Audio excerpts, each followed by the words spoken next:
সেই তুমি কেন এত অচেনা হলে।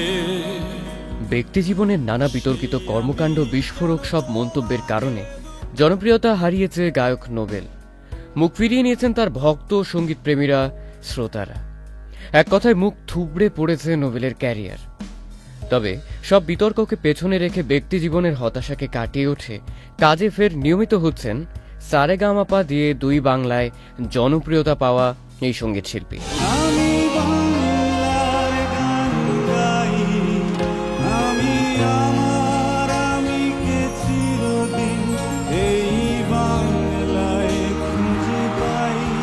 প্রায় ৪ বছর পর আবারও কাজে ফিরছেন নোবেল।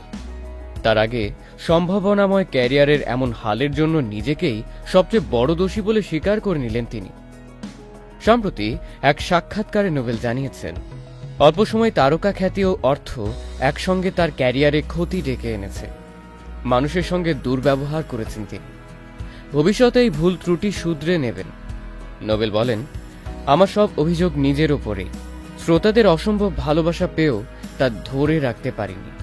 এই দোষ শুধুই আমার, কারণ তারকা খ্যাতি এবং অর্থ একসঙ্গে পেয়ে গিয়েছিলাম, যা আমাকে পথভ্রষ্ট করে দেয়। আমি কোনো কিছুকেই তোয়াক্কা করতাম না, যা মন চাইতো তাই করতাম। কোনো কাজকে আমি গুরুত্ব দিতাম না, যাকে তাকে অপমান করে কথা বলতাম। কিন্তু এমনটা করা আমার উচিত হয়নি।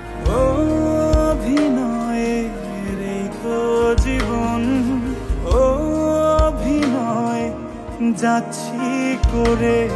৪ বছর বিরতির পর আবারও ফিরে আসার চেষ্টা করছেন জানিয়ে তিনি বলেন, আশা করছি এবার দর্শকদের ভালোবাসা ধরে রাখতে পারবো।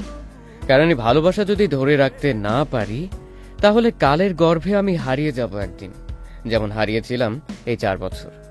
একটা কথা উপলব্ধি করতে পেরেছি, কাজ ছাড়া আমাকে কেউ মনে রাখেনি। শাস্তি যা পাওয়ার আমি পেয়েছি। এখন এই ভুলগুলো শুধরে সামনের দিকে এগিয়ে যাওয়াই আমার মূল লক্ষ্য। খোদা তুমি বড় মেহেরবান, তুমি মোরে রহিম রহমান। শাহিদ আজমাইন, চ্যানেল আই। মেহেরবান। এসিআই অ্যারোমা চিনি গুঁড়া চা, স্বাদে ঘ্রাণে উৎসবে।